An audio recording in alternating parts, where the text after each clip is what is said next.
So those struggles are expected, right? Like, but you're still staying relatively competitive. I know you had a tough loss to the Warriors last night. We're recording this on Thursday, so you had a loss to the Warriors on Wednesday. Yeah.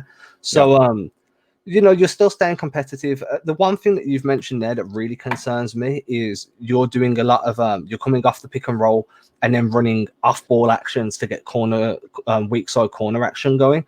The Celtics are going to have their worst nightmare dealing with that because at the moment their defensive rotations are real bad. They're overhelping on the low weak side eyes, so like the low corner man's overhelping a bit too much, and Atlanta really took advantage of that in Wednesday's game themselves. So that's something that really concerns me, especially when you've got two bigs as well that are going to draw the focus of guys like Daniel Tice, Tristan Thompson, and the Celtics seem to try and flood the rim on defense just to try and protect it a little bit more, which is opening up a lot of perimeter shots at the moment.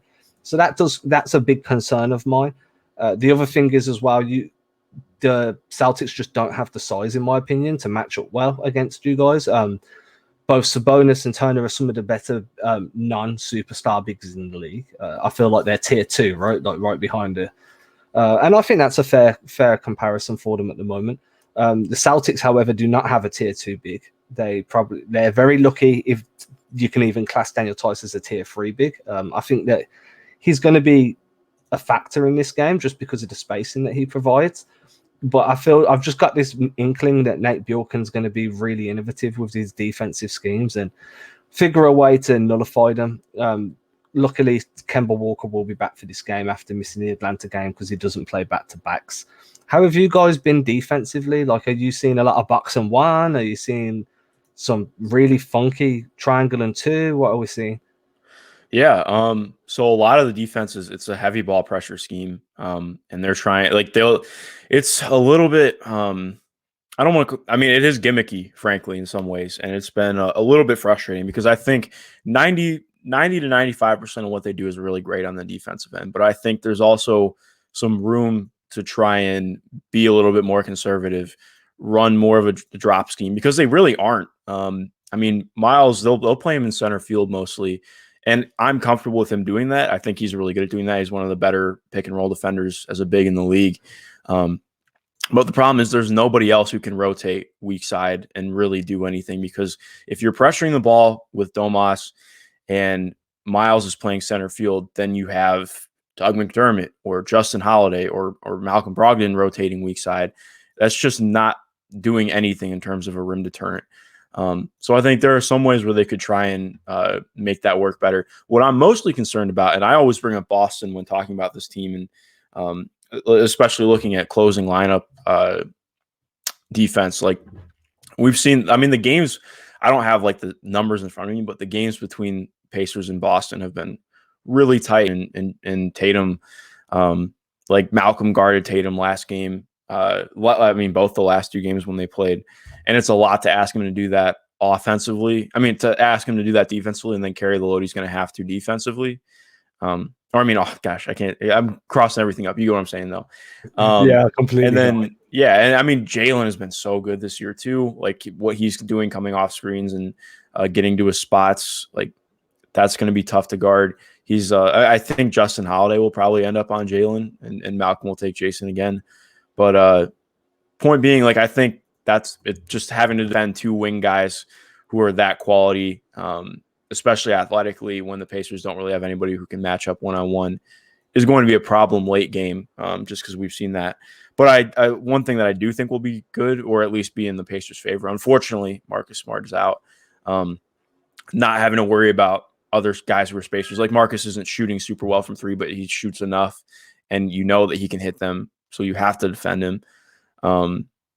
I guess it'll just depend who the 4th guy on the floor is that's a spacer. I mean, Tice has shot well from 3, but again, like I still think you can play off of him a little bit, and still like be comfortable closing out onto him. But ultimately, like trying to the Celtics are going to have the 2 best players in this game, like Jason Tatum and Jaylen Brown. I guess you could maybe try and make an argument for Domas being in the same ilk of Jaylen Brown in terms of like tier or wherever, but I still think Jalen's had a better year and he's probably a little bit better of an all-around player. But I mean that's what I would argue.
That's my bad. Sorry, dude. No, you're good, man. Don't worry about it.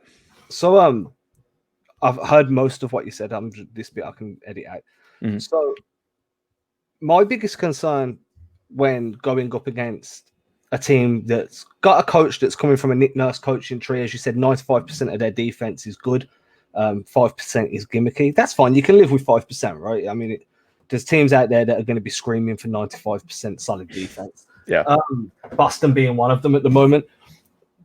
When you're talking about how you guys are going to match up with JT and JB, at the moment, the biggest narrative surrounding the Celtics is how stagnant the offense is, simply because they're running a lot of angle pick and rolls, coming up and spreading it on the wing, and then it's literally just isolation once you come off that pick and roll.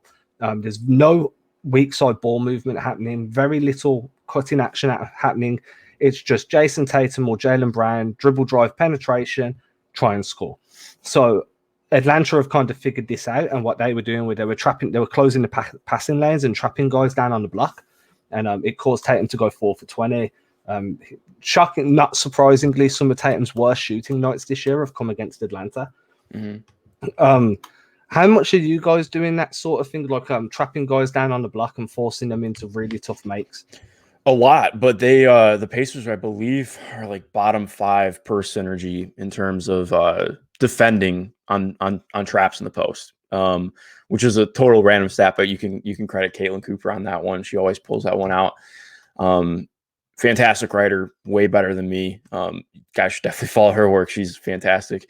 But like just what you're mentioning, not to go off of what you're saying, but I do have a question for you based on this.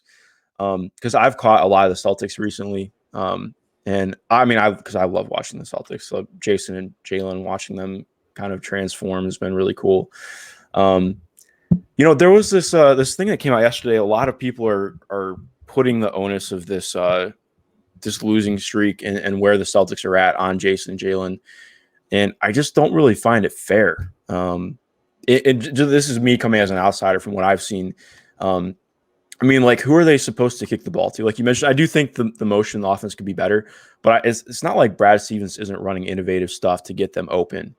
And I think a lot of it just comes down to, like, if you're kicking the ball to Shemi Ojeleye in the corner, I mean, Shemi's shooting well this year, but he's not really, like, I wrote about this yesterday. He's getting better. Like, he's starting to become more comfortable attacking off the close, but he's still not capable of doing that. I mean, how many guys on the team are capable of attacking a closeout right now? Like 2, other than Jason and Jaylen. Even then, it's not a regular thing. The spacing is just not good outside of those 2. Kemba hasn't been himself yet. I think he's looked more fluid athletically. Like, he looks better than he did in the bubble, but that's not saying a lot. I think some of this, I mean, would you agree that some of this just comes down to the roster being where it's at? Yeah, for sure. I mean, I don't buy into this. It's Jaylen and Jason's fault either. I do think that everybody has a share of blame that they need to be willing to shoulder. I feel like if you're looking at Brown and Tatum, then sometimes I feel they're looking off open looks more for their own shot and to me that breeds like a narrative of we don't trust our guys. Like, if you've got Aaron Nesmith open on the wing and he's came into the league, widely considered the best spot up shooter in the draft, and he's open, you feed him the ball and you live or die with the results of that while he gets used to the NBA game. But overall, this is a roster construction issue. There's far too much youth on the roster, and far too many of them are limited in terms of offensive diversity and shot profile. So you can have a guy like Grant Williams, but realistically, Grant Williams he's a tweener, right? And we know that tweeners are on vogue right now because Draymond Green and there was did you ever read that article on Yahoo Sports about tweeners? Yeah, it was really good. Fantastic article. And I think that if you're going small and you're having a small ball 5, Grant Williams is probably one of the most ideal guys to roll out there. But when you've got a big man rotation that's Tyce Thompson and Rob Williams, where do you fit Grant Williams in? You have to give him minutes at the 4 where he can't attack closeouts. He's literally just resigned to being a spot-up shooter. Shemi Ojeleye, as you mentioned, is exactly the same. The only guy really that I'm super confident with off that bench at the moment is Peyton Pritchard and Robert Williams. Yep. Beyond that, Aaron Nesmith is starting to show that he can be a valuable player at this level. But even then, it's such a small sample size, and you know that there's going to be more ups and downs in the coming months, that there's just not enough experience that that you can lean on. So how, like you say, how are Jason and Jalen meant to react when, if you've teed up Neesmith 4 times in a row and he's bricked all 4, you're going to start looking off him at some point.